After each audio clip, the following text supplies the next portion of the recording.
किसी भी वार्ता के लिए एक साझा आधार होना बहुत आवश्यक है। कुछ ऐसा होना चाहिए जो सौदेबाजी के लिए एक मूल आधार बन सके। दोनों पक्षों के बीच हार्ड बार्गेन के दौरान प्रोत्साहित करने वाली यानी इंसेंटिव्स का आदान प्रदान कम से कम आकर्षक प्रतीत होना चाहिए। सबसे महत्वपूर्ण बात तो यह है कि अंत में दोनों पक्षों को लाभ का एहसास भी होना चाहिए। यहाँ वार्ता का संचालन करने के लिए एक तीसरा पक्ष मध्यस्थ के रूप में शामिल है और उससे अपेक्षा की जाती है कि वह योग्य हो, विश्वसनीय हो, निष्पक्ष और दोनों पक्षों को स्वीकार्य हो।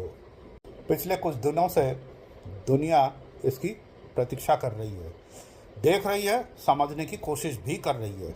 बंद दरवाजे के पीछे संवाद क्या हुए, यह एक मिस्ट्री की तरह अज्ञात है, परंतु समझना इतना मुश्किल भी नहीं है। वार्ता समाप्त होने और दरवाज़ा खुलने के बाद कोई भी इसका अनुमान लगा सकता है कि भीतर क्या हुआ होगा। वार्ता करने वाले पक्ष अपने अपने गंतव्यों की ओर रवाना हो गए।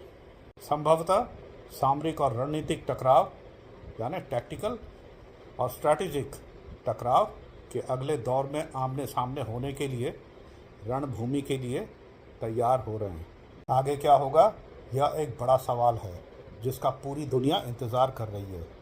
यहाँ सबसे महत्वपूर्ण बात पर गौर कीजिए, कौन किससे और किस लिए बात कर रहा है।